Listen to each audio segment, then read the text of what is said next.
o doutor Brasil da Luz pode falar um pouquinho sobre as atividades atuais dele. Nós já lembramos que ele foi nosso aluno da primeira turma de Direito que funcionou neste prédio, né? E também participou do DCE. Aí sim, decidiu.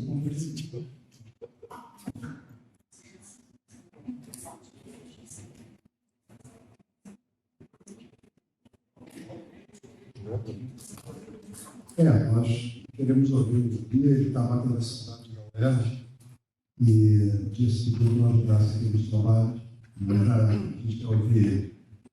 Nós que pudemos contar, ele presidiu a comissão estadual de verdade. Nós tivemos de manhã, né, só para quem não estava aqui, dois colegas da UFRJ, o senhor Weiner e o senhor Marco Aurélio, que nos deram a experiência de uma comissão universitária, né, que trabalhou junto à Comissão Nacional e estadual. Essa é a nossa intenção, devido à experiência, a vida já acumulada pelas comissões nesses diversos níveis. Né? Então, por favor, nos conte como foi tudo, o que foi possível fazer, o que não foi possível fazer também, e as suas sugestões a nós. Estamos aqui empenhados em, antes tarde, o que não fazer, né?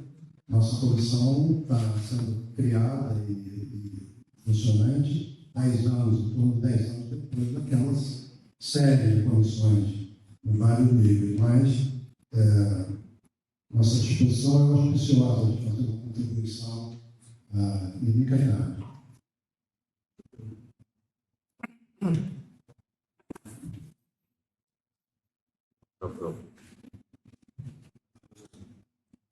Bom, pessoal, boa tarde. Aqui foi minha casa durante 5 anos, né, da minha vida. Eu, como dizia aqui a professora Dirce, eu cheguei aqui em 1976 e a faculdade de Direito, vocês devem saber, ela funcionava no Catete, né, até 1975. E com a inauguração do campus, a minha turma acabou sendo a primeira turma na Faculdade de Direito a vir para o campus. Eu não peguei o Catete, né? Mas as outras turmas vieram, mas já vinham do Catete. A minha turma não. A minha turma, ela começou a sua atividade discente aqui, né? Diretamente no campus, a partir de 1976. Eu presidi o centro acadêmico do Scarpeta, que é legal, tanto que nós complementamos, né, com o adjetivo livre, cálculo livre. Então, o cálculo livre perambulava pelos corredores lá do 7º andar. Nós não tínhamos sede, nós não tínhamos sala.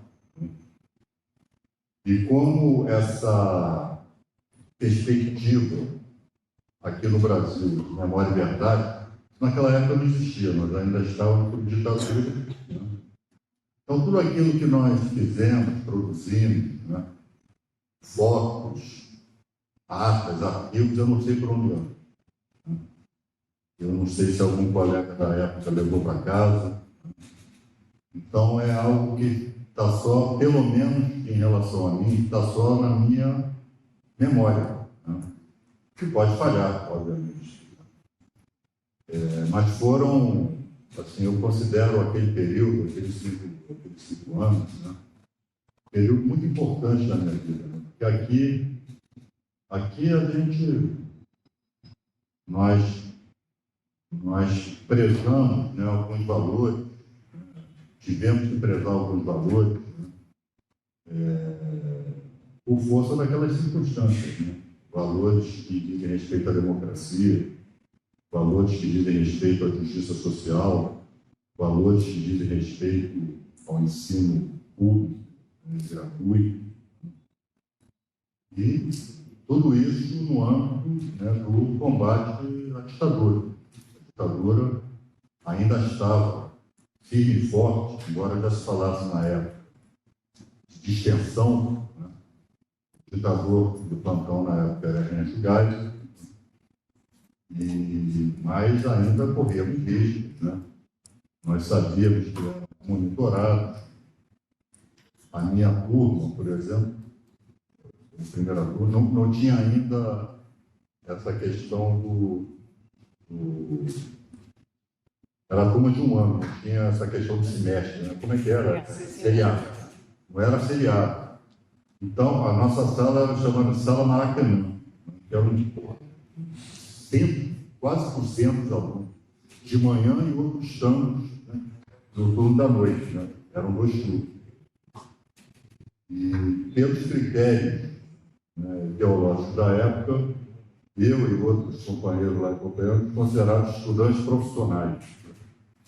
Mas eu me formei direitinho, até aqui em 76, mas eu pertencia, né, a uma organização clandestina, que se organizou aqui. Os nossos rivais eram o PCB e o MR8, sobretudo o MR8. Temos aqui séries e vai tudo embaixo disso. Eu estou aqui falando com vocês, a memória está fluindo. Então, não tem nada sistematizado aqui. Mas, repito, então, a máquina do tempo, né, toda vez que eu venho aqui, eu gosto de entrar nela. Repito, foi um aprendizado. Pouco frequentei aula, estou sincero aqui com vocês. Raríssimas vezes eu estive dentro da sala de aula assistindo aula. O aprendizado se deu e fui um excelente aluno, viu? Vocês pegaram meu choque escolar ali, vocês vão ver que eu fui um bom aluno, mas a nossa atividade era uma atividade de política, de combate à ditadura, de luta por melhoria. A luta pelo bandejão nasceu ali, né? Eu saí daqui e acho que tem bandejão. O bandejão veio depois, mas lutamos muito pelo bandejão, enfim. E isso sempre ficou. Depois eu fui fazer outras coisas na vida, virei advogado, mais à frente, presidente da OAB, da Ordem dos Advogados do Brasil, do Rio de Janeiro, presidi depois a Comissão da Verdade do Estado do Rio de Janeiro. E acho que era anunciado presente aqui o deputado Gilberto Palmares, ele é o autor da lei, né, sancionada, né, e que criou a Comissão da Verdade aqui no Estado do Rio de Janeiro. Fui deputado federal pelo Partido dos Trabalhadores, no período da impeachment da presidenta Dilma e da Lava Jato, enfim. Mas esse período aqui na UERJ é sempre algo que nunca vai sair da minha memória, da minha lembrança, do meu coração, né? E aqui eu aprendi tudo que depois eu pude desenvolver na vida.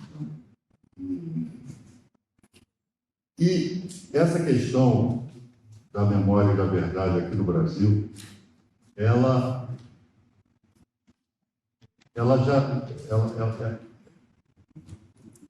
começa a se formar, né, em um país que é um país reconhecidamente de apagamento de raça. O Brasil é um país de apagamento de raça. O Brasil é um país hostil. Quando eu digo o Brasil, eu estou me referindo à sociedade brasileira e, sobretudo, às classes dominantes. É hostil a essa ideia de memória e verdade. Isso aqui é o país da página virada. O que passou, passou. Vamos seguir em frente. E é muito difícil, porque em outros países, e aqui no nosso vizinho, da Argentina, Chile, Uruguai, em outros países, essa questão foi uma questão que virou, que está inserida nas lutas populares. Você vai, até hoje, na Argentina, você vai a Buenos Aires, todo dia tem E as manifestações ali não são modestas, não, são manifestações de 100 mil, 200 mil pessoas. E uma cobrança permanente, né, de resgate da memória, de busca pelos desaparecidos, 35 mil desaparecidos na Argentina. E a nossa ditadura, a ditadura de 64, que não foi ditabrando coisa nenhuma, mas foi uma ditadura mais sofisticada, porque ela, dialeticamente, ela exercia a força bruta, mas também manteve uma aparência de institucionalidade. O Congresso Nacional foi fechado algumas vezes, né, pouco tempo. O Poder Judiciário, embora manietado pelo AI-5, pelos outros atos institucionais, mas funcionava para o cotidiano da população. As varas de família funcionavam, as varas cíveis funcionavam, as varas criminais funcionavam. Então, o fato de nós não termos tido, e ainda bem, um número, né, de mortes desaparecidas na escala industrial, o que aconteceu na Argentina e no Chile, não tiram o caráter, né, de que aqui houve uma ditadura que matou, que fez desaparecer, que censurou, perseguiu, que configurou aqui no Brasil um atraso institucional que até hoje nós não recuperamos, né, de 20 e tantos anos, atraso democrático, atraso cultural, atraso histórico. O Brasil ainda não se recuperou dos 20 e tantos anos de dominação ditatorial que se abateu sobre o nosso país a partir de 1º de abril de 1964. E é claro que isso se abateu também sobre as universidades, se abateu sobre o movimento estudantil. As juventudes, em qualquer período autoritário, qualquer período ditatorial, são alvo preferencial. Os jovens, normalmente, são perseguidos e martirizados quando se abate sobre o país de uma ditadura. E não foi diferente aqui. Porque quem primeiro se insurgiu contra a ditadura aqui foi o movimento estudantil. O movimento estudantil era organizado. O movimento estudantil era forte. A UNE era uma entidade forte, representativa, para além dos muros das universidades. Foi duramente perseguido. Em 64, já nos primeiros dias de abril, já foi lá incendiar o prédio. 1º de abril. A UNE virou alvo já do vandalismo, né? Da extrema-direita já no primeiro dia do golpe. E quantos e quantos estudantes, né, não foram assassinados e desaparecidos? Centenas. E a memória dela deve ser permanentemente honrada, deve-se sempre buscar, é uma luta, e aqui repito, por mais paradoxal que possa parecer, né, já que a ditadura argentina ela foi de uma violência genocida. Mas lá na Argentina houve o acerto de contas do passado, houve o acerto. O principal ditador, Jorge Rafael Videla, morreu na prisão, estava sentenciado à prisão perpétua. E aqui, infelizmente, eu posso afirmar a vocês, né, ninguém vai ser punido. Infelizmente. Boa parte dos perpetradores já morreu. Até eles morrem, né? Não são... Ainda bem que eles não ficam para a eternidade. Né? Uma boa parte já morreu. Boa parte já está em idade bastante avançada. E por que isso não vai acontecer? Porque não há movimento popular que exija essa punição, que exija esse resgate da memória por justiça. Infelizmente, essa luta, a luta pelo esclarecimento da repressão, esclarecimento do paradeiro dos corpos dos desaparecidos, foi uma luta muito restrita na sociedade brasileira, pelos familiares e as entidades de defesa dos direitos humanos. Isso ficou muito restrito e é muito restrito até hoje. E aqui, como é que aconteceu essa empreitada, esse movimento, né, de resgate da memória e de instauração, de tentativa de instauração da justiça? Mais de 20 anos depois da ditadura. A Comissão Nacional da Verdade foi criada em 2011, no governo da presidenta Dilma. Ora, de lá para cá, arquivos foram destruídos, né? Perpetradores morreram, tivemos, né, sempre o Supremo Tribunal Federal, quando a democracia precisa dele. O Supremo muitas vezes nos falta. O Supremo considerou que a lei da anistia de 1979, ela também valia para os torturadores. Então, e é uma lei, e é uma interpretação injusta, né? A lei de anistia é injusta, porque ela anistia para o futuro. A anistia do passado.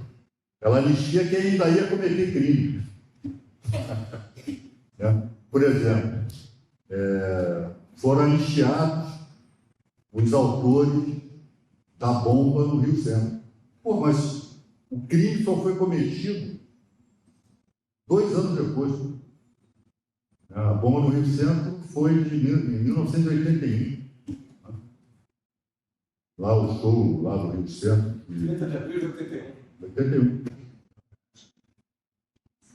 Antes de cometer o crime, já estava anistiado. Então, essa aberração foi chancelada pelo Supremo Tribunal Federal. Há um conjunto de fatores, né, que são decorrentes da nossa formação social, da nossa formação histórica, né, que contribuíram para consolidar essa vocação brasileira de empurrar para debaixo do tapete a nossa história, como foi a escravidão, né, como foi a Guerra do Paraguai. O Brasil tem essa tradição de apagamento de rastro, de obstaculizar a busca da verdade, de construir a dimensão da memória. Na esteira da criação da Comissão Nacional da Verdade, foram criadas as comissões estaduais. Foi um período muito interessante, aquele período, porque coincidiu com o aniversário redondo da ditadura, de 50 anos. Foi quando nós nos instalamos, a Comissão da Verdade do Rio, ela se instalou.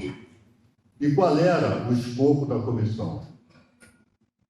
Era uma repetição em escala estadual do objetivo da Comissão Nacional da Verdade: apurar graves violações de direitos humanos ocorridos entre 1964 e 1985. E nós tínhamos 2 anos para isso.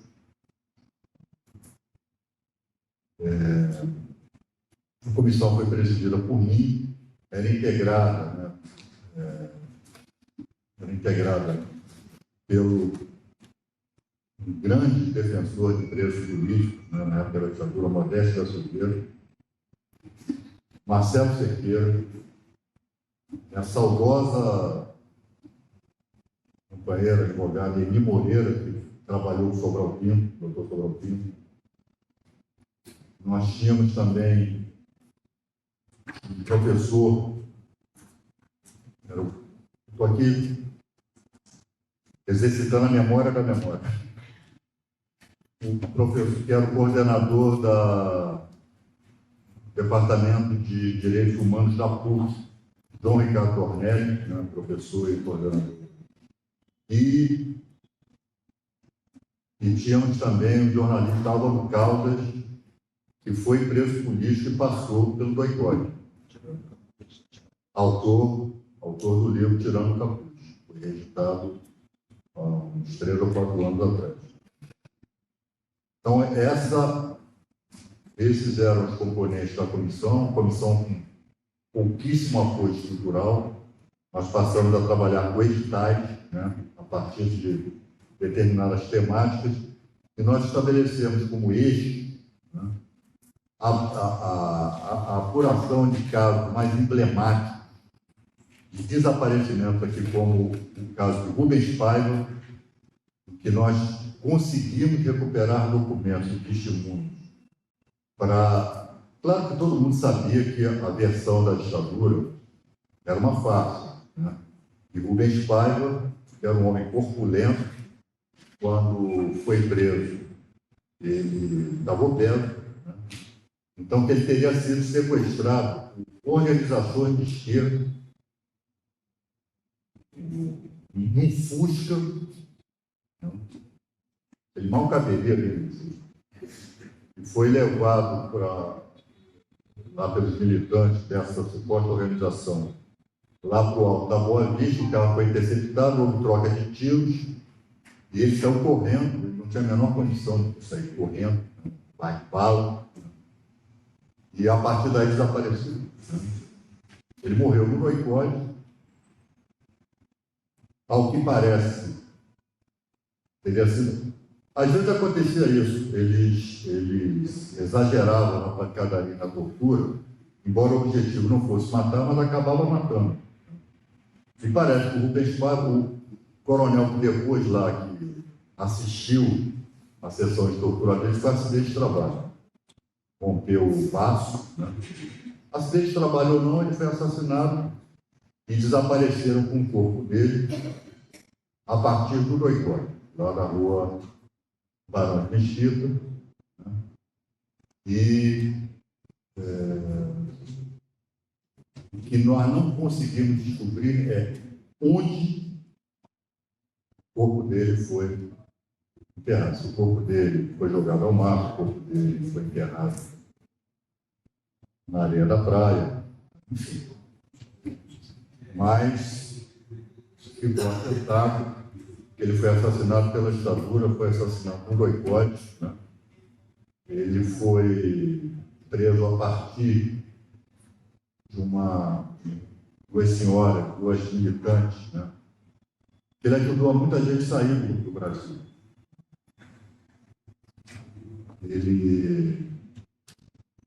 Essas duas militantes, duas senhoras, foram presas num voo que chegou de Santiago do Chile, aqui no Brasil. Elas foram interrogadas, foram torturadas e acabaram relatando o Rubens Paiva. Foi tirado de casa, que morava no Leblon, foi levado lá para o CISA, funcionava ali na terceira base aérea da aeronáutica, ali no Santos Dumont. Tinha uma sessão, ele foi levado para o Santos Dumont, terceiro combate.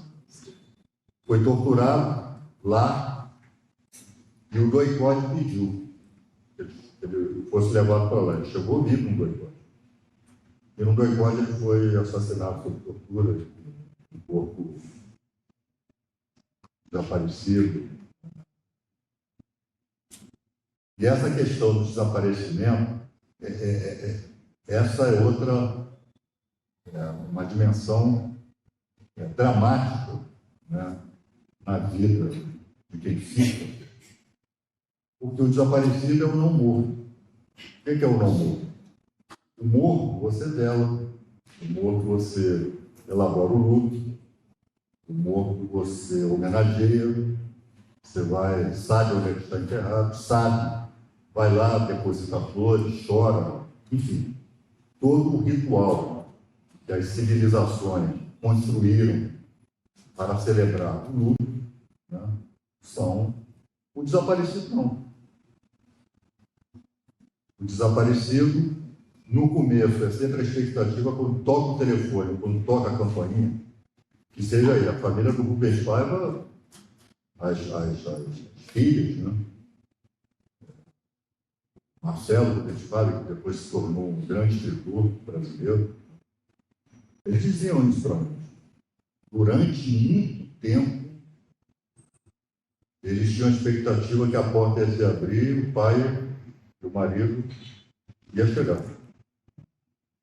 Isso não aconteceu. Tanto que esqueci o nome, a filha mais velha, a Vera não disse, olha, esse relatório de vocês nos deu paz.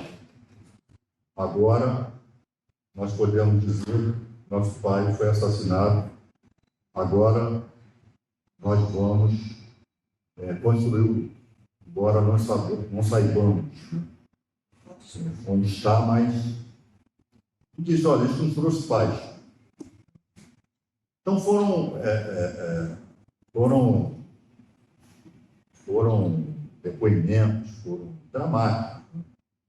Nós interrogamos torturadores. Lá, um dos atos de tomar o depoimento foi lá na Assembleia Legislativa. E é impressionante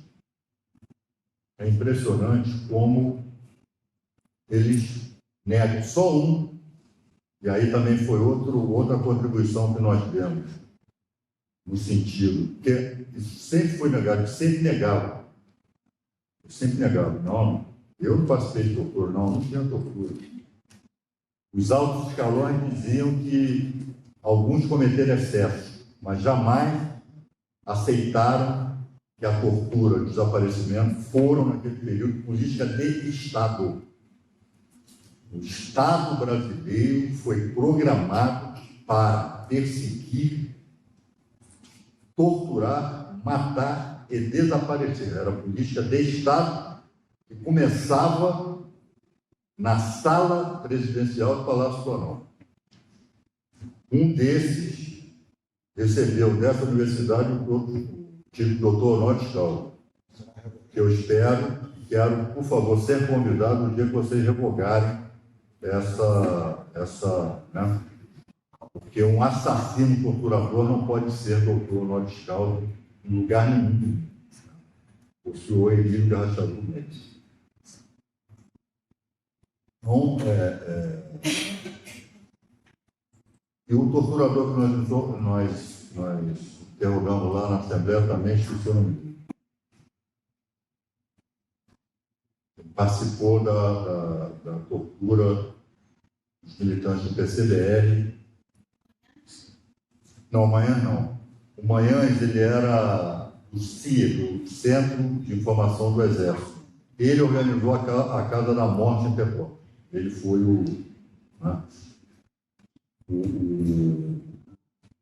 lá na UERJ não foi o Manhães, não. O Manhães só tocou falar na casa dele.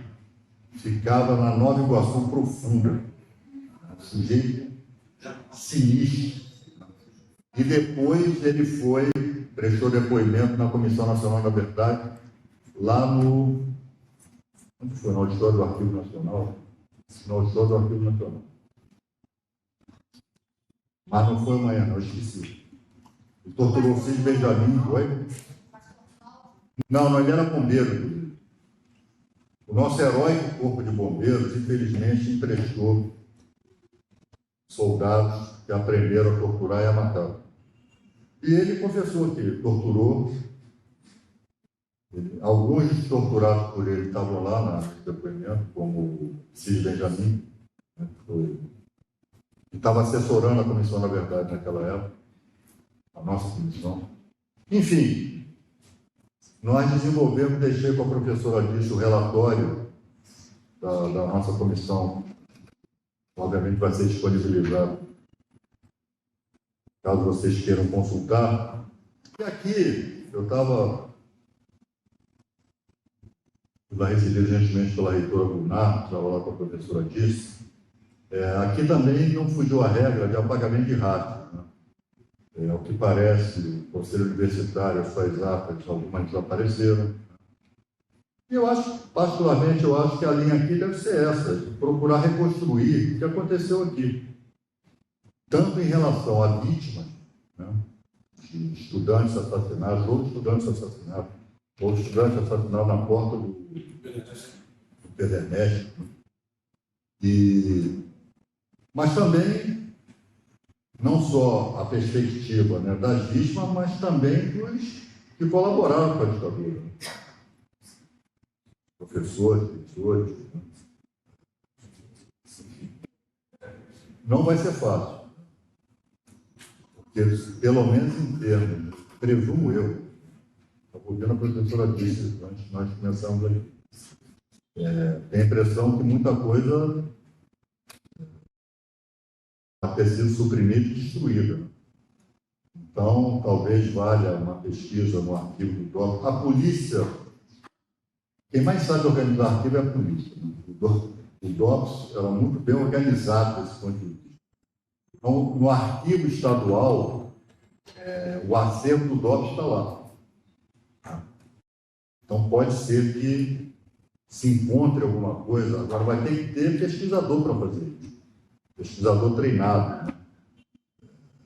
Vai ter que ter equipe para fazer isso. Porque é um trabalho que, às vezes, inclusive, é um trabalho que não é bem sucedido, porque não se encontra nada. Mas sempre se encontra alguma coisa. Sempre se encontra alguma coisa.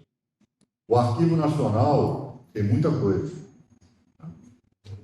Os arquivos militares, né, afora aquilo que foi levado para casa, procuradores, agentes, etc., possivelmente boa parte desses arquivos foi destruída. Porque esse pessoal sabe, todos os nazistas, quando ocuparam a França, os ditadores, os torturadores, sabem que possivelmente eles vão ter que prestar contas da história. Eles sabem disso. E claro que antes que o dia dessa prestação de contas aconteça, eles tomam algumas providências no sentido de apagar, né, aquilo que eles fizeram, obviamente. Ninguém quer enfrentar a posteriori um pelotão de fuzilamento ou uma condenação, um enforcamento, como diversos comandantes nazistas enfrentaram lá no Tribunal de Nuremberg. Né? Enfim, ninguém quer ser julgado pela história. Tanto que na França a resistência francesa cresceu de uma forma exponencial, um mês antes, né, de os nazistas serem expulsos de Paris. Todo mundo era resistente. Ninguém. Né?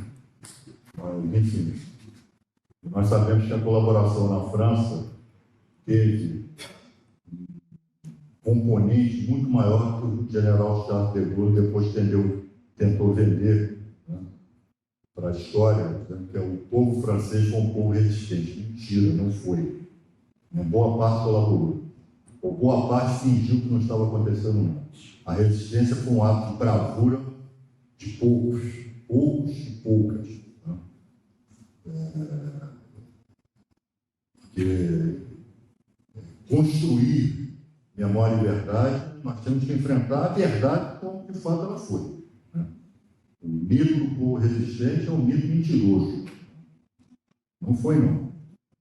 Tanto que há aquelas cenas, né, das mulheres sendo peladas, em praça pública, né, terem colaborado. Muita gente colaborou, em todos os setores.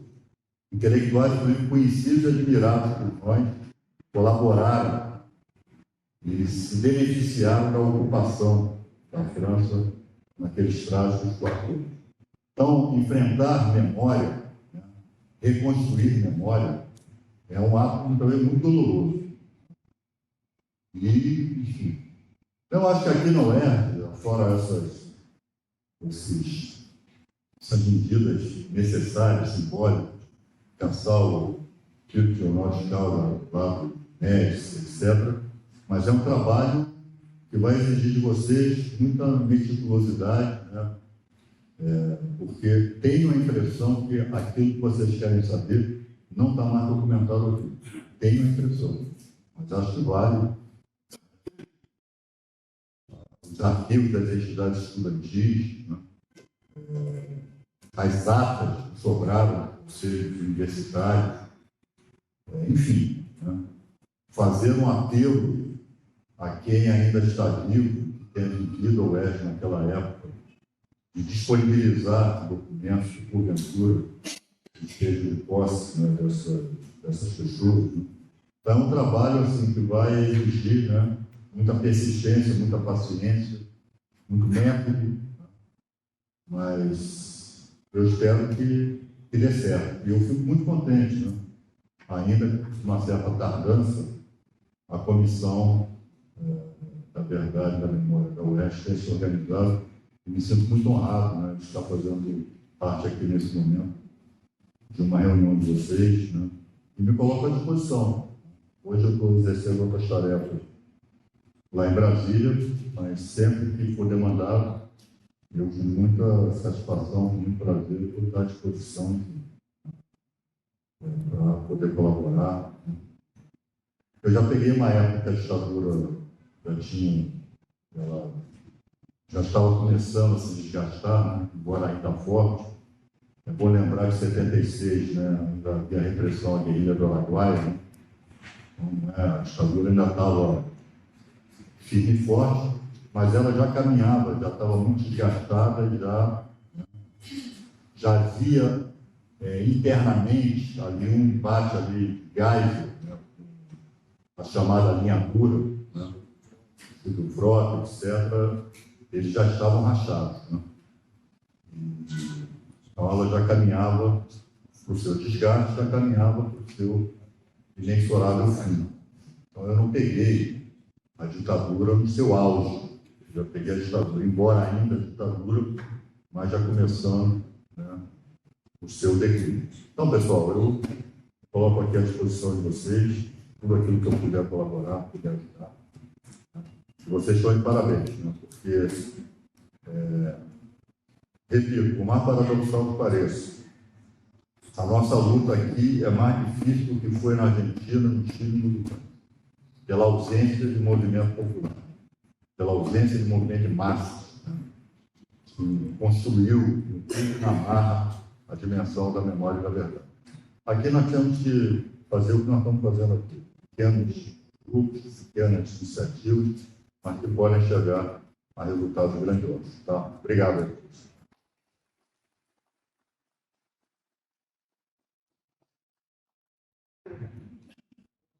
Bom, a Dilson me pediu que tentasse, de alguma forma, estimular a conversa, né? Então a gente vai abrir o microfone. Mas eu queria fazer duas perguntas iniciais. Né? Primeiro é que, tardiamente, né, de certa forma, o UERJ se coloca alinhada com o que foi feito em muitas universidades, em estados e outras instituições. Por outro lado, é uma conjuntura em que vem crescendo mundialmente a força de tendências políticas antidemocráticas, obscurantistas, né?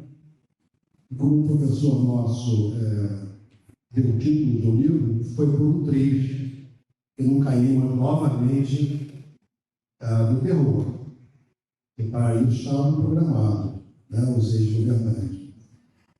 E é muito impressionante, diria eu, sua opinião, o fato da opinião pública, aferida tanto em eleições como em pesquisas de opinião, tem uma proporção muito preocupante de brasileiros que não cultiva com radicalidade os princípios da democracia.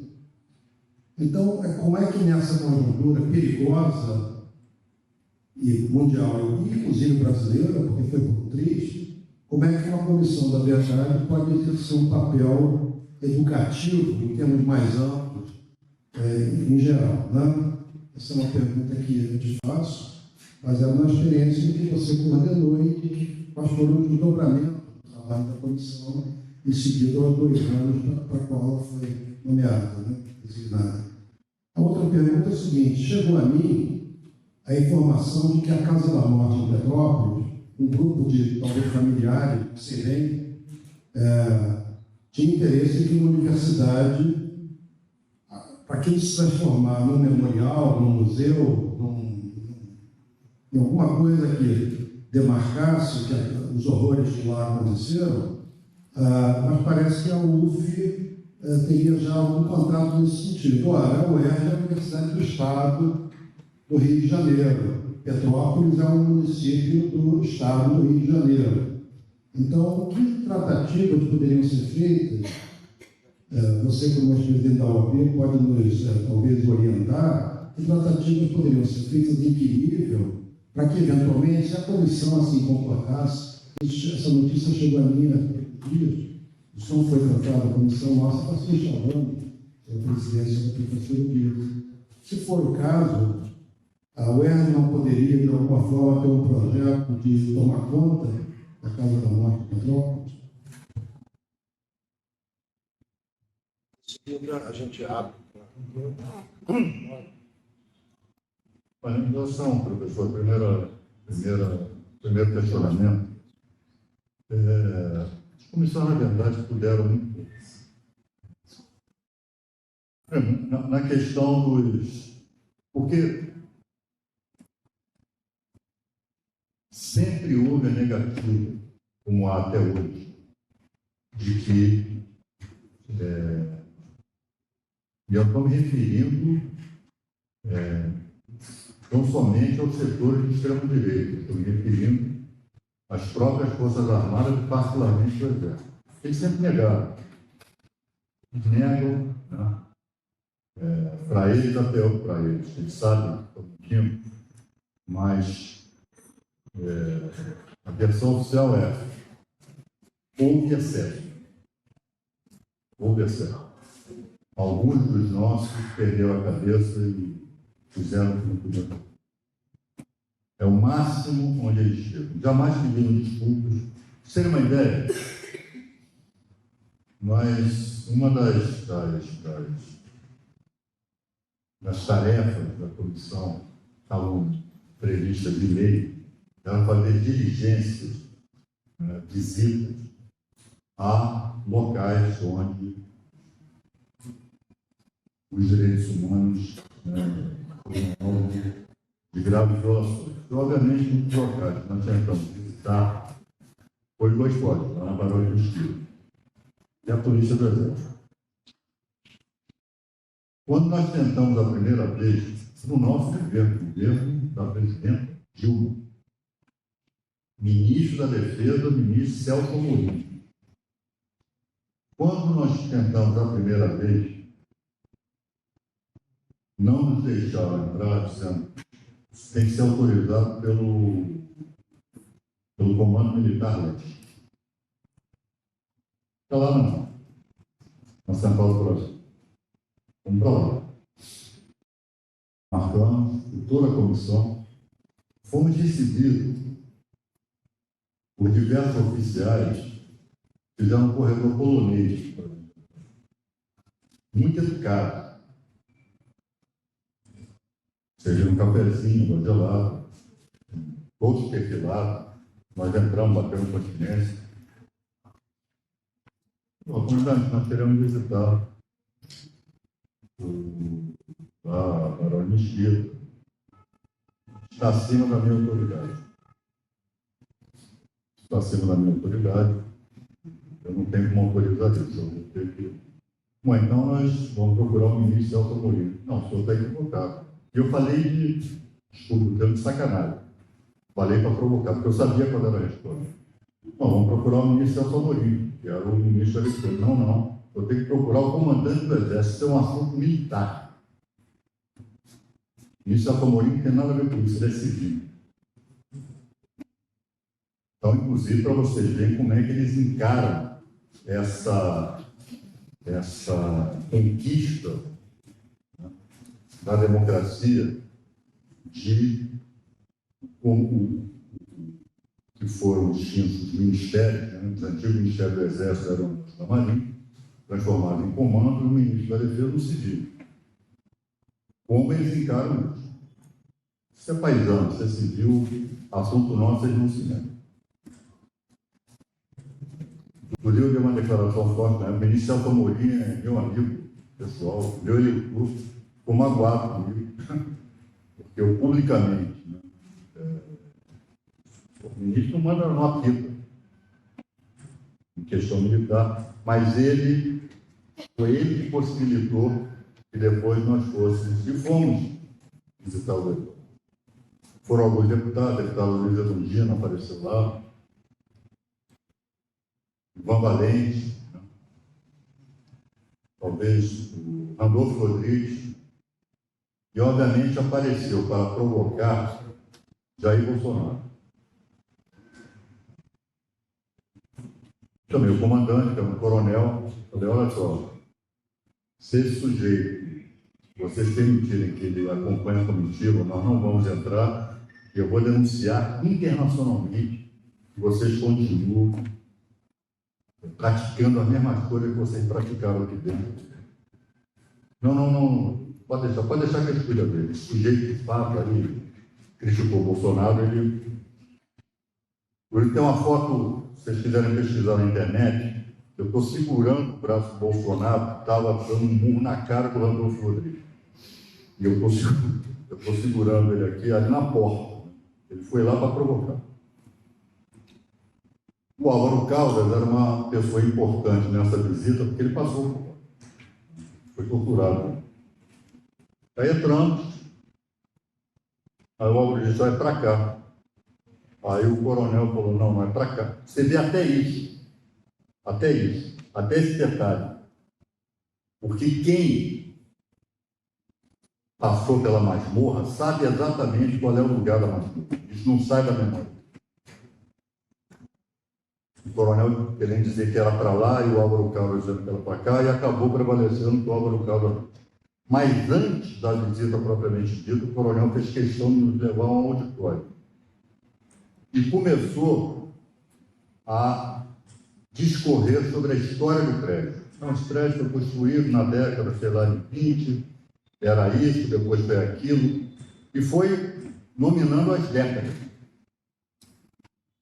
Aí, da década de 60, ele pula para 90. Aí o coronel só está esquecendo aí uns 20 anos, coronel. Faltou só dizer que nesse período aqui se torturaram e se mataram. A deputada Luísa não viu. Por que eu estou querendo dizer? Por que eu estou mencionando isso? Porque mostra, né, que as Forças Armadas, particularmente o Exército, não tem compromisso com essa construção. Não tem. Não tem. Eles não aceitam, não tem. Então, professor, é muito difícil que tão somente esse esforço ingente das comissões da verdade tenham o condão de sensibilizar. E mais, aquilo, não sei se estou certo ou estou errado, mas repito, a ditadura, ela faz mal, acho que os efeitos colaterais da ditadura persistem até hoje, na consciência das pessoas, um pouco apreço que as pessoas têm pela democracia. É verdade, o povo brasileiro não cultiva. Não cultiva. O povo brasileiro, talvez pelo fato, né, de os atingidos diretamente pela repressão terem sido poucos, isso não, diferentemente na Argentina. Na Argentina já fizeram a medida. Não há uma argentina que direto ou indiretamente não tenha relação com quem desapareceu. Ou foi amigo, foi primo, foi irmão. Então aquilo é algo que está entranhado na consciência do povo argentino. Aqui no Brasil, infelizmente, não é assim.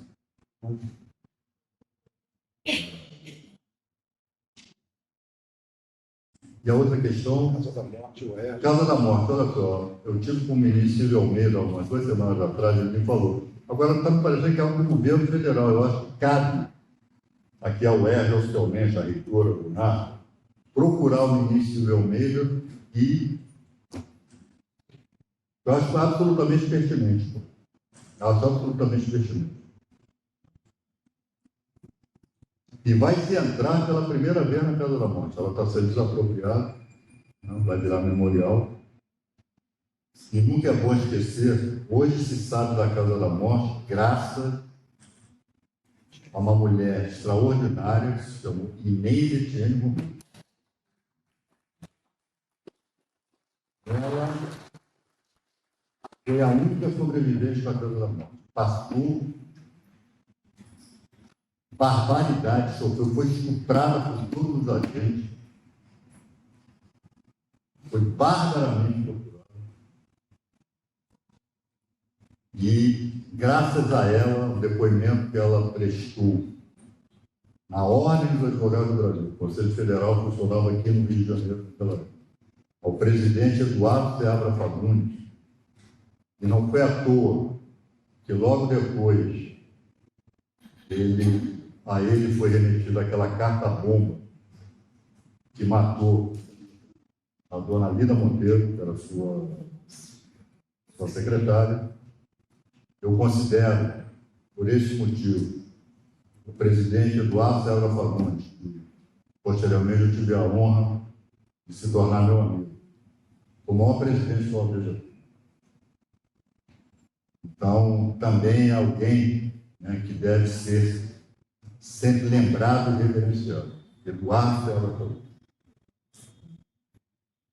E entendeu que a OAB tinha uma dimensão, ou deveria ter uma dimensão muito maior do que a mera defesa de interesse corporativo da advocacia.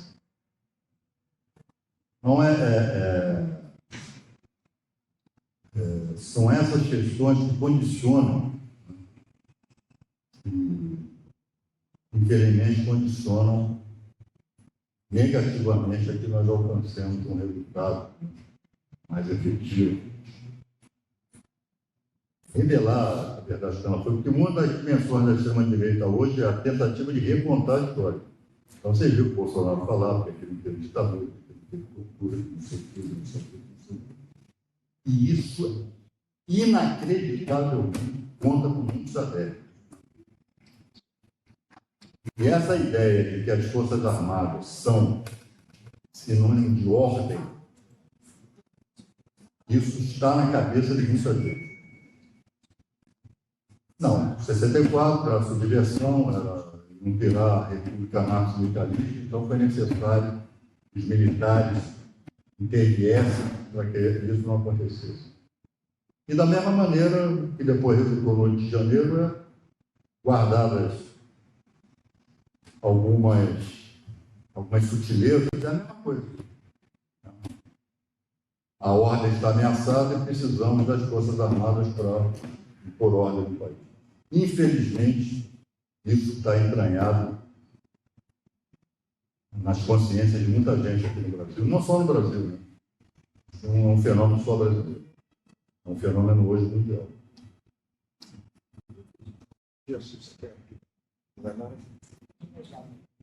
Voltar aberto, quem quiser perguntar, só manifestar, quem podia fazer, as pessoas verem aqui, e a Maria Helena vai nos ajudar. Eu vou ajudar. Passar o microfone. Obrigado. Quer que ela vê assim? Mais um. Eu queria, primeiro,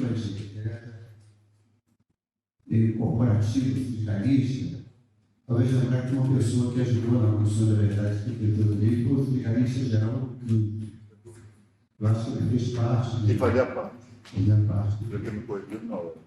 Eu queria dizer o quanto é oportuno essa questão. Porque da mesma forma como os militares sentiram a vontade para dizer que não é um ministro civil que tinha condições de permitir uma comissão instituída de exercício precoce, a hora hoje isso continua acontecendo. Todo mundo está acompanhando aí. Não é a comissão do comandante da Marinha se pronunciar a respeito disso, que é a indicação do João Cândido, que se subordinou com o Estado dando chibatada dos marinheiros, e o comandante da Marinha se sentiu à vontade para dizer que os ouvi agora, dias atrás.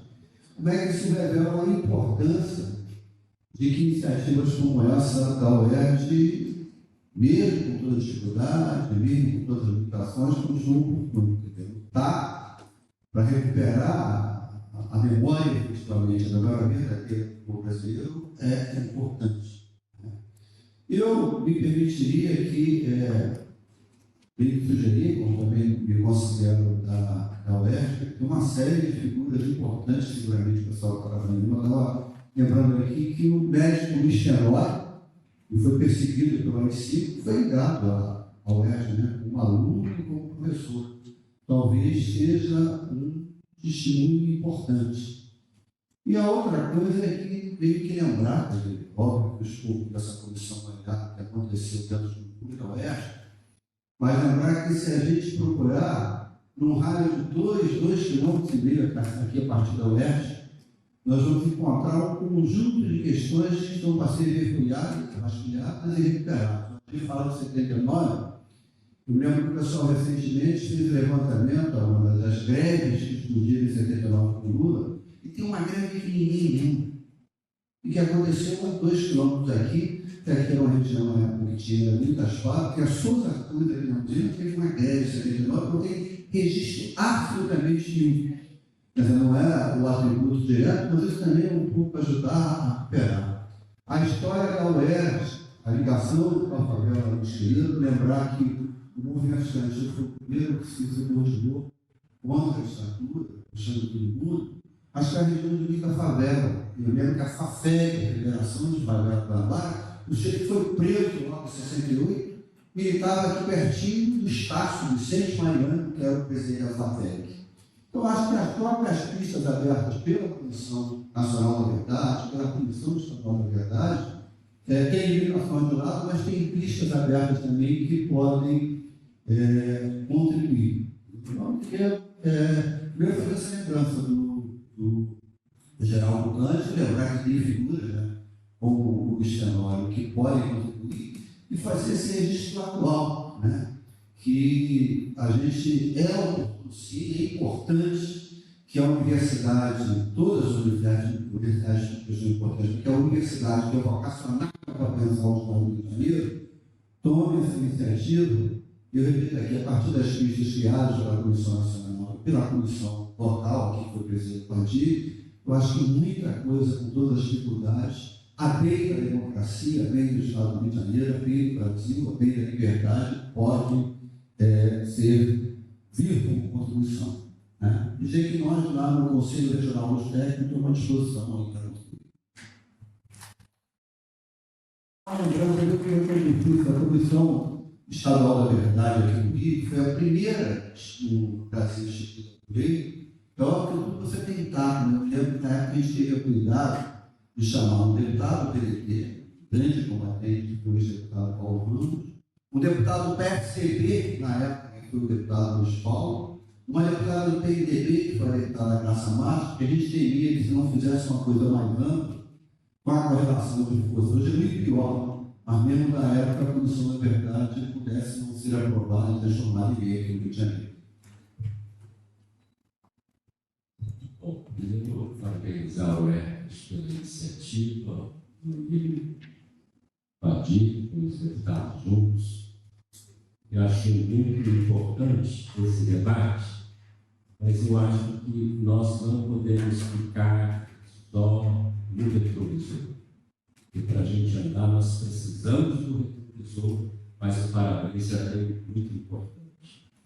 E a verdade nua e crua, que no Brasil nós temos um poder que é constitucionalmente tutelado aos militares, porque a democratização do Brasil ela foi pactuada e este pacto está institucionalizado no artigo 142 da Constituição Federal, que coloca as Forças Armadas como garantidoras dos poderes constitucionais. Isso é uma aberração, e é uma aberração que está constitucionalizada. Agora o Supremo disse que as Forças Armadas não têm um poder moderador, mas está lá. O fantasma está lá constitucionalizado para nos ameaçar a qualquer momento, como quase nos ameaçou agora. Quase não, nos ameaçou no 8 de janeiro. E como em 64 Nenhum militar foi punido no 8 de janeiro. Nós estamos vendo um monte de barriga ser condenado a 20, 30 anos, mas não vimos nenhum militar ser punido. E não haveria o 8 de janeiro, não haveria os acampamentos sem a complacência das Forças Armadas brasileiras. Vamos mandar o pessoal de Pan, das favelas, das comunidades, da universidade, para frente do comando militar e fazer um acampamento para ver quantos dias ficam. Se aqueles tinham direito a banheiro, água gelada e cafezinho. Então, a questão, quando também nós estamos sempre a fazer a comparação com a Argentina, com o Chile, nós também precisamos olhar um pouquinho para o andar de cima, porque o andar de cima encarou essa questão. E nós nunca encaramos essa questão de frente. Todos os governos não encararam. Basta ver que, depois de uma ameaça de golpe como o 8 de janeiro, o nosso 31 de março, nenhuma palavra, nenhum ato, nem nada.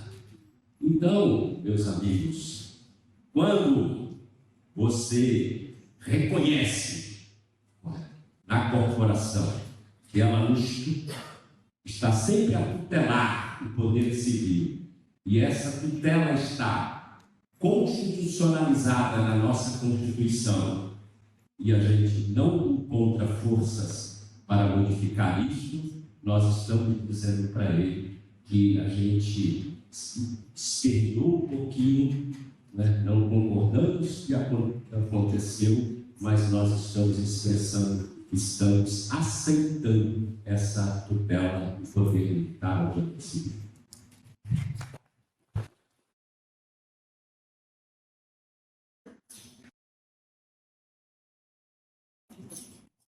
Maria Helena, cadê a Maria Helena?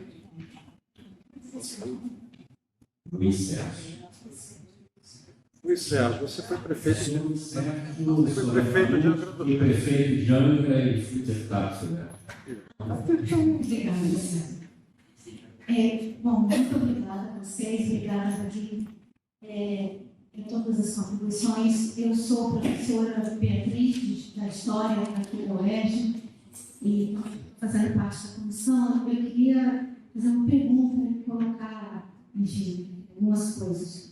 Primeiro, se você poderia falar um pouquinho para a gente como é que funcionaram esses editais temáticos que você falou que a CNI fez. São questões muito práticas mesmo, mas a gente está realmente querendo, como disse o Eduardo de manhã, não reinventar a roda. Por isso a gente está convidando comissões e as pessoas que possam nos dar umas dicas de como operacionalizar realmente. E exatamente como a gente está fazendo a respeito dessa operacionalização, a nossa comissão tardia, com vantagens e desvantagens, de manhã a gente falou disso. E uma desvantagem, talvez, assim, a gente está fazendo fora do contexto das comissões. A UFRJ, por exemplo, fez no contexto da Comissão Nacional, das comissões estaduais, das comissões de diversas universidades que chegaram a criar uma rede. A gente está fora disso. E a gente está num momento em que o nosso público estudantil é muito ligado, inclusive, às igrejas neopentecostais que estão ligadas ao negacionismo histórico, ao negacionismo da ditadura.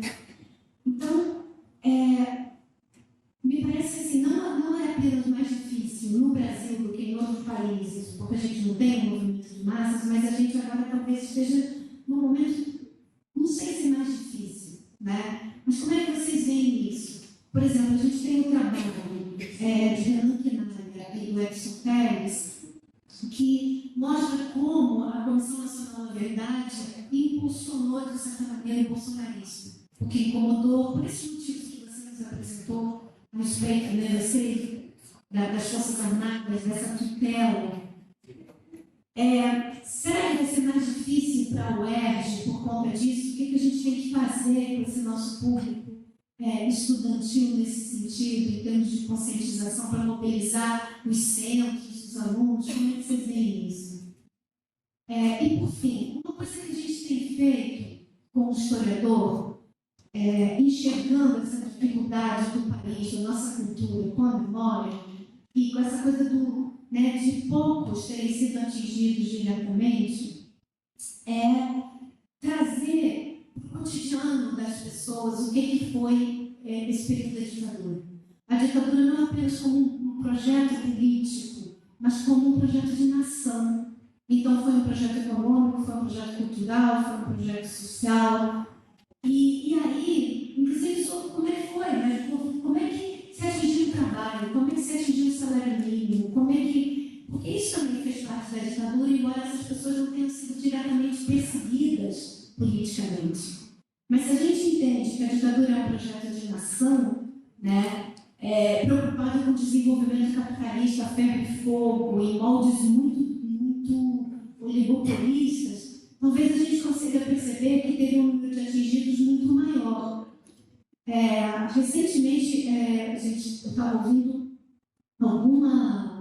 talvez tenha sido no evento de 60 anos do golpe aqui, mas existe uma estimativa do movimento de indígenas de 8.500 indígenas atingidos pela ditadura, que não estão contabilizados. O MST tem uma estimativa de 1.100 camponeses atingidos e que também não estão atingidos diretamente ou mortos ou indiretamente. E também não estão contabilizados. Então, assim, quando a gente faz a comparação com os números, todo mundo gosta, né? Argentina 30.000, Chile 3.000, Brasil 500, não, Brasil 500 não. Brasil 500 desaparecidos já completando aqueles incontáveis. Nós temos incontáveis. E isso caracteriza um lado muito perverso da ditadura brasileira, né? Que não apenas durou 21 anos, mas como ajudou as ditaduras à nossa volta, como ainda tem mecanismo de incontabilidade do que aconteceu. Então, eu acho que, trazer para o cotidiano, a gente poder pensar esses efeitos cotidianos sobre o trabalho, sobre a vida, sobre a carestia, sobre as donas de casa, né? Isso, não sei, talvez nos ajude de alguma forma a resgatar mais esses efeitos perversos, né, que o senhor chamou de efeitos colaterais. Enfim, são essas três questões. O que você acha disso? Podia passar para o coletivo? Está escrito depois dele. Só para assistir. Boa tarde a todos. Eu sou Jorge Augusto de Almeida, professor de História em Colégio, na Faculdade de Formação de Professores, na Escola de Estado Social. E, em primeiro lugar, agradecer e parabenizar a sua apresentação, compartilhar sua memória conosco aqui. Beatriz, só eu ia fazer uma correção rápida à parte. São computados oficialmente, né, pela Comissão Pastoral da Terra, cerca de 1.700 mortos. Né? E há uma estimativa aí que esse número seja de quase o dobro. Então, assim, é importante ter esse balanço. A gente, embora a gente saiba que não tem o alcance que teve a dimensão industrial que você falou muito bem, da morte que teve na ditadura da China, Chile, até mesmo no Uruguai, mas não foi tão pouco quanto muitas vezes querem nos fazer acreditar. Estou lembrando várias coisas aqui, eu quero falar outra coisa. Eu lembrei, Gilberto, não sei se você lembra, em 2004, eu fiz uma palestra lá na NESG, e eu confesso que você que me chamou foi na época o Freixo Marcelo, que a gente fazia uma douradinha com questões penitenciárias na época também, sobre os 40 anos do golpe. E você lembra do jovem deputado, que depois que eu falei, apresentando o debate lá, e ele veio questionar, falando das narrativas dele, e eu falei, olha só, jovem deputado, excelência, o senhor é muito jovem, o senhor tem tempo para ele voltar a estudar, tem aqui uma bibliografia que a gente pode passar, para o senhor poder, de repente, aprender um pouco mais sobre a história, sobre a ditadura do Brasil, sobre o golpe de 64, e parar de ficar repetindo as besteiras que o senhor aprendeu em casa do seu pai. Evidentemente, foi isso. Evidentemente, o jovem deputado botou a vida das pernas e foi embora. Não continuou, porque não sabe debater, não tem conteúdo. E aí, eles falam o seguinte: hoje, essa comissão tem um papel que acho que a fundamental você apontou, e eu queria ajudar nessa direção um pouco prática também do que a Beatriz falou. A gente passou por vários momentos vou nem falar do governo Sarney, mas do governo FHC e do governo Lula, em que nós consideramos que tínhamos uma Constituição democrática, Constituição de 88, e um Estado democrático de direito consolidado. Né? Somente após o golpe de 2016, somente após a ascensão dessa extrema-direita, a gente começou a questionar, de fato, e essas ameaças recentes, nós corremos um sério risco em relação ao fascismo no Brasil. Nós não eliminamos ainda esse risco e todas as ameaças que se viram. Ainda vivemos sobre esses tempos sombrios. Né? E aí, retomar a discussão da corrupção, como hoje nós estamos fazendo, e rediscutir a questão da memória e da história, repensar esse período, não é fundamental também para a gente poder entender melhor o que somos, de onde viemos e para onde queremos ir? Pensar nesse passado recente aqui, nas nossas relações internas da universidade, repensar um pouco de uma forma esse marco do Brasil do período, e pensar também daquilo que muitas vezes a gente chama o tempo que está parecendo ditadura, está falando do general Médici, Figueiredo, está falando das grandes corporações, mas há também as relações que são cotidianas e que muitas vezes pessoas se aproveitam de relação de poder para impor diferentes medidas, ações que são colocadas sobre pessoas que estão em situação de maior precariedade, vulnerabilidade, sejam estudantes, funcionários, até em alguns casos professores. E aí, assim, a experiência da Comissão da Verdade do Estado, do Rio de Janeiro, que é uma experiência bem sucedida, talvez aponte algum desses caminhos. Quais seriam as melhores opções, caminhos que nós temos hoje em relação a grupos de trabalho, a Beatriz apontou de digitais? Eu queria reforçar um pouco as experiências bem-sucedidas que você possa encaminhar. Alguém mais? Lígia, Faculdade de Educação. Boa tarde, Lígia, aqui é da Faculdade de Educação. Enfim, essas questões todas que são trazidas, a gente fica com a cabeça fervendo, né? Eu vou na direção aqui da gente pensar também, né, de que maneira isso pode vir a contribuir para a nossa reflexão aqui do UERJ, mas de olhar, né, para esse passado que não passou, não é só trabalhar o que foi, mas também como é. Quer dizer, isso que a gente viveu, na verdade, a gente continua vivendo. Né? E aí, acho que tem a ver um pouco com o que você falou, de como que essas lógicas ficam entranhadas nas instituições, nas formas de relação. E aí, lembrar especificamente, né, seja o que o Lula disse que estava equivocado, de que já morreram, né, os generais, mas, assim, o que tem de história é que o Brasil teve um papel muito importante de ter criado uma expertise em ditadura, em tortura e modos de controle, né? E que isso continua presente. Muito do que a gente tem não é só nas Forças Armadas, isso foi essa lógica, foi para polícias militares, civil, para os bombeiros, e de certa forma hoje a gente vê crescer a questão das milícias. Então, assim, não é um tema exatamente da UERJ, mas afeta principalmente na medida do nosso alumnato, né, que lida com essa realidade. Então, acho que também, se não faz sentido, para a gente indo nessa direção da preocupação de sensibilizar, né, não só falar da carestia que foi no período, mas como que essas coisas ainda continuam presentes na nossa vida, né? Da insegurança, enfim, das ataques nas favelas. Então, esse sistema, essa lógica que tem de repressão que continua presente, de controle. E aí, também fica uma pergunta, se você tem a refletir sobre isso a partir das discussões na comissão estadual.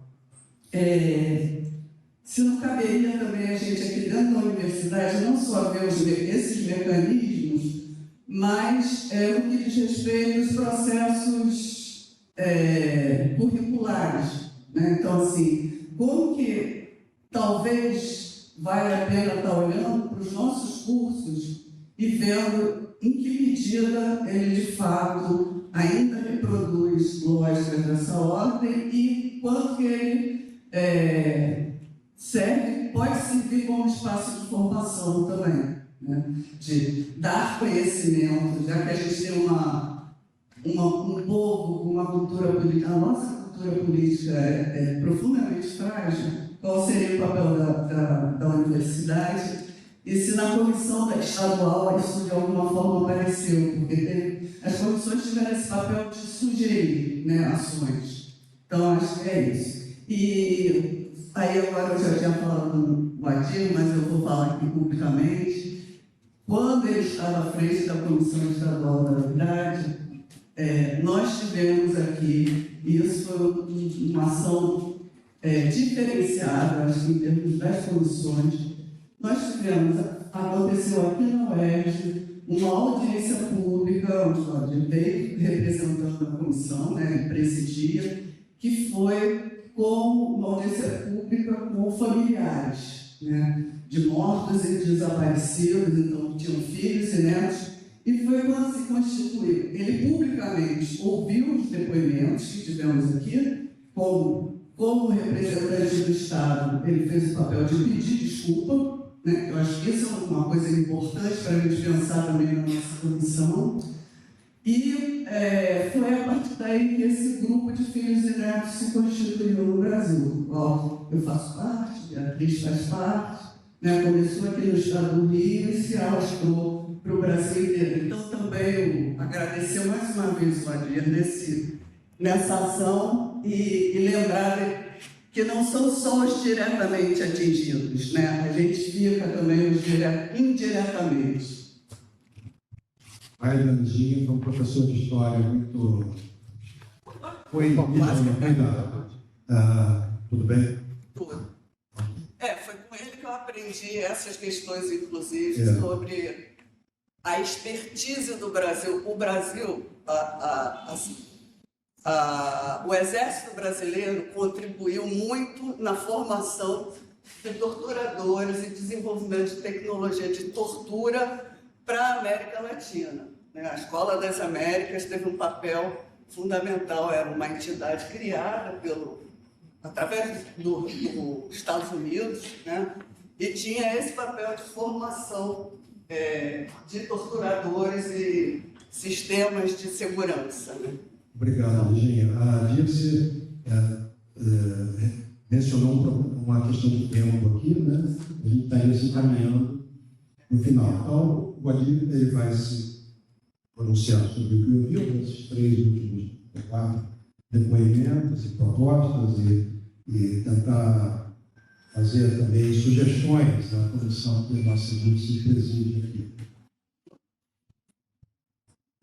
Bom, provavelmente eu esqueci tudo, né? Embora eu só tenha memória. Vocês vão me ajudando aqui Olha, em relação à tua última observação, que o Exército Brasileiro ensinou, mas quem ensinou o Exército Brasileiro foi a polícia. Sim. Tá? Desenvolveram Quem ensinou foi a polícia. Porque aqui no Brasil sempre se torturou. A ditadura não inventou tortura, né? A tortura sempre foi uma prática do Estado brasileiro, das forças de segurança. E, obviamente, né, quem exercia a tortura era a polícia. Então, a polícia ensinou ao Exército, e, posteriormente, como bom aluno, né, virou depois professor para diversas ditaduras aqui do continente, né? Infelizmente, né? A gente está usando aqui um tempo. Isso é meio jocoso aqui, mas isso é uma tragédia. E exatamente pelo fato, né, de nós não termos adestado contra a ditadura, a tortura continua por aí. Né? Nesse momento que nós estamos aqui conversando, muita gente está sendo torturada na delegacia. Infelizmente. Essa questão do edital, eu vou te dar o contato, eu não vou te responder com precisão. Tá? Tenho a impressão que era FAPERJ, tem uma impressão. Eu vou te passar o contato do João Ricardo Tornelli, e ele vai te explicar direitinho. Tá? Eu vou avisar que você vai estar em contato, tá? E aí ele te explica, senão eu vou te dar a explicação errada aqui, tá? Porque eu não acompanhava isso diretamente. E já entrando numa outra, já misturando aqui, o que eu recomendaria? Fazer o que a gente fez. Nós sentamos, nossa primeira reunião foi que linhas de atuação, que linha nós vamos adotar. Então, eu acho que talvez, né, seja o fato, seja o caso de vocês fazerem a mesma coisa aqui. Bom, temos a comissão, né? A comissão está no âmbito da UERJ. Que linhas nós vamos adotar aqui de atuação, de investigação? Enfim, talvez seja o primeiro passo, né? O Gilberto citou aqui o nosso amigo Tenório. Eu gostaria que nós estávamos falando que uma das flagelos da ditadura que se deu também no campo da cultura, das artes. Não sei se vocês sabem ou lembram, o Tenório era primo e irmão do pianista Tenório Júnior, que desapareceu em Buenos Aires. O Tenório era considerado um pianista prodígio, e ele estava acompanhando Vinícius de Moraes numa turnê, né, no país da América Latina, e infaustamente foram fazer uma apresentação em Buenos Aires. O Tenório Júnior estava num hotel com a namorada, e a namorada pediu para comprar um remédio lá para dor de cabeça. Então, ele saiu e nunca mais desapareceu. Hoje se sabe que ele é cabeludo e barbudo.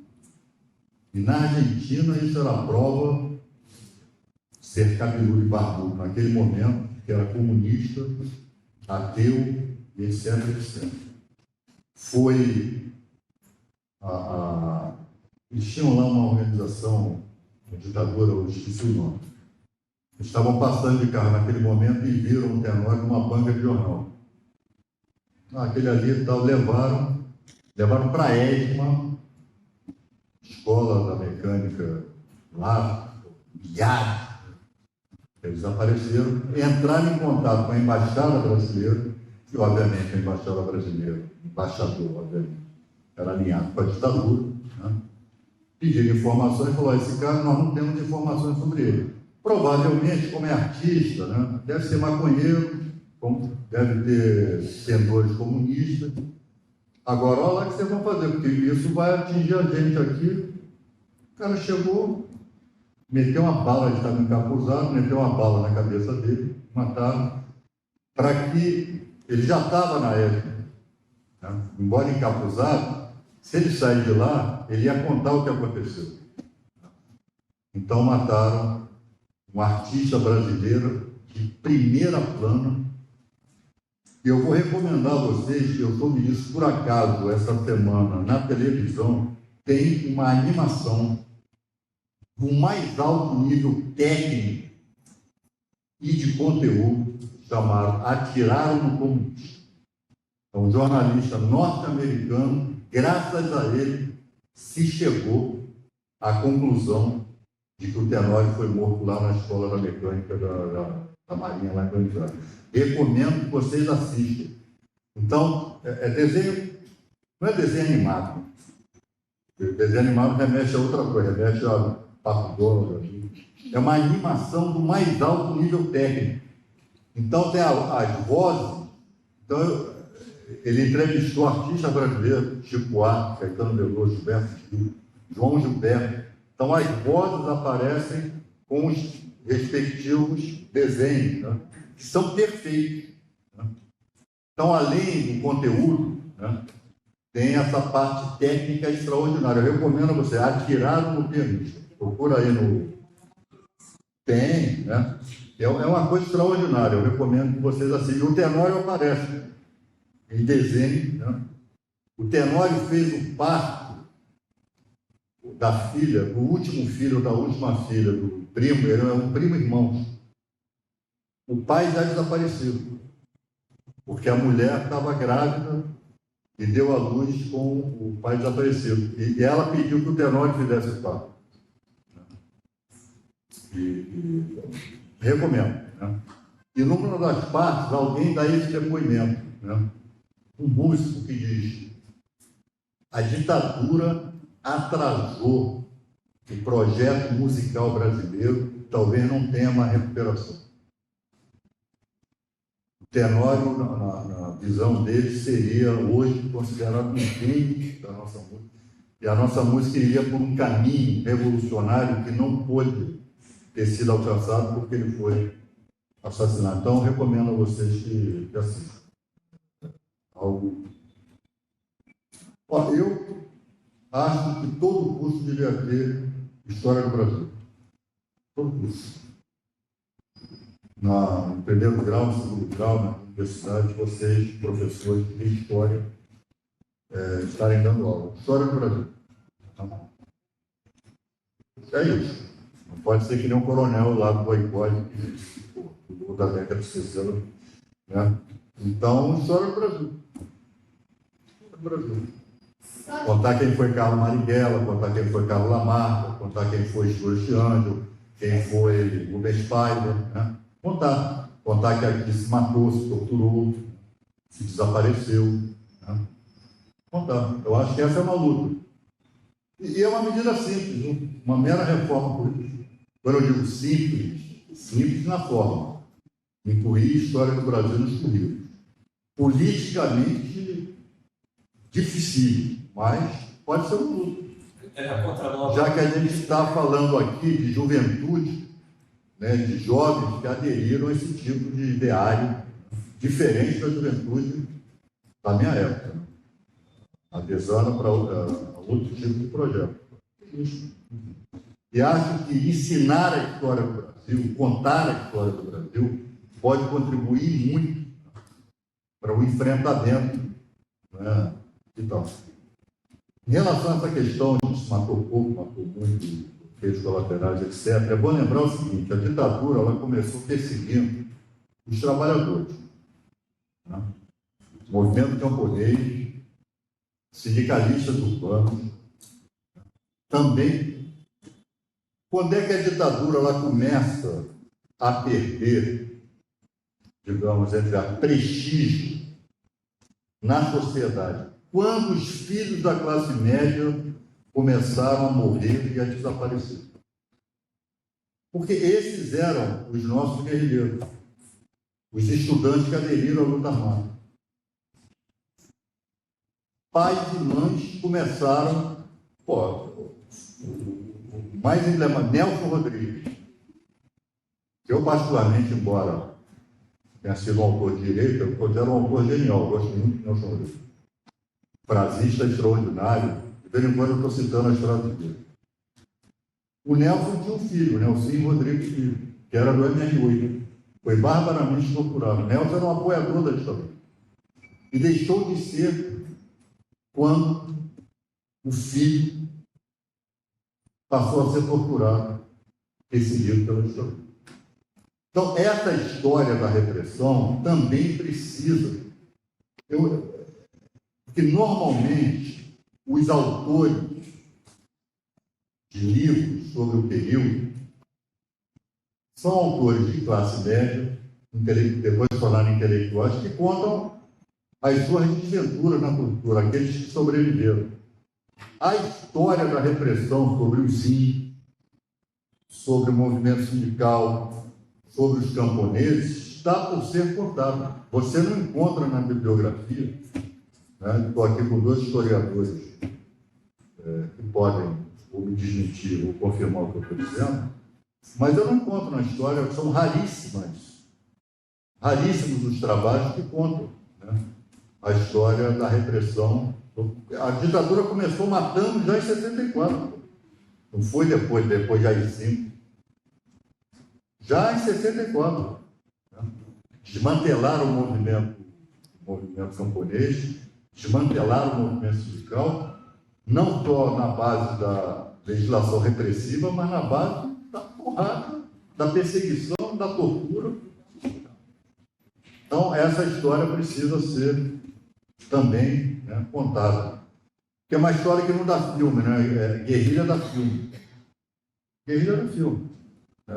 Dá um entretenimento. A repressão sobre os trabalhadores, sobre os camponeses, remete mais à reflexão, né? Então, isso é... O que está faltando aqui? Está faltando alguma coisa que eu responder? Casa da Morte, o que eu sugiro é Silvio Almeida. Maíra, uma comitiva lá, e acho absolutamente pertinente. Que é o UERJ. Você queria... Oi? Não, eu sou Patrícia Perdeu, eu sou faculdade de comunicação, eu trabalho com cinema e... Mais alto. Eu trabalho com cinema e estou falando agora obrigada, eu acho que a sua fala. Adorei você trazer a tirada do pianista, que é do Fernando Trueba, que é um periodista maravilhoso, teve um documentário, é horrível a gente falar disso, teve indicado, eu acho, do Chico Rita, né, que foi da cultura cubana, né, e é bastante bacana. E assim, só para retomar, o audiovisual brasileiro, a gente estava até conversando aqui com o Inês, né, a gente tem todo um vazio que a América Latina, de alguma maneira, Argentina, Chile, Uruguai, tem toda uma cinematografia que já dá conta disso, o Brasil ainda precisa muito disso, mas acho que a gente tem, o audiovisual fala bastante disso, Cabra Marcado para Morrer, que eu acho que eu fui fundador, né, hoje, né, do Coutinho, que fala sobre exatamente a perseguição dos camponeses, Para Frente Brasil, que para mim é um filme notável, falar exatamente desse momento, né, quando a classe média começa a ser, enfim, a entrar e assim, se tornar, né, assim, um elemento.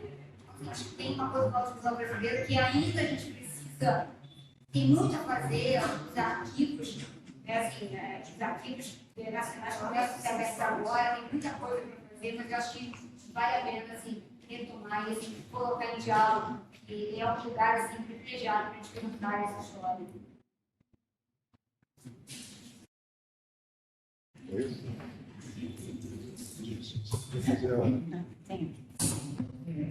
Então, nós estamos em cima do campo, outras atividades hoje. Queríamos agradecer muitíssimo a presença dele, né? Foi bastante produtiva a fala, tivemos uma tarde excelente a reunir, e agora nós vamos continuar semana que vem com os grupos de trabalho e com uma comissão para poder montar, né, direitinho a nossa continuidade de trabalho. Então, agradecer muito a primeira jornada, uma jornada experimental, né, e no futuro vamos continuar as próximas, com várias falas. Muito obrigada pela sua disponibilidade, né, pelo seu deslocamento também, que a gente pensa que vir até hoje, uma coisa que está lá em Brasília, então é uma coisa ótima para nós. Né. Agradecemos muito. E queremos também parabenizar toda a nossa plateia aqui, constituída de gente de GTs, de comunidade, interessados no assunto, mesmo porque estão verificando se podem participar dos grupos de trabalho. Mas a nossa função agora vai ser essa, tá? Montar direitinho os grupos de trabalho, discutir quais serão esses grupos, né? Que nomenclatura dar a esses grupos, e também mostrar que a comissão ela é uma comissão executiva, sistematizadora, e pretende sempre engolir o máximo possível todas as pessoas que estão interessadas na UERJ e têm esse compromisso com a discussão da verdade e da memória. Muito obrigada, nos agradecemos a todos.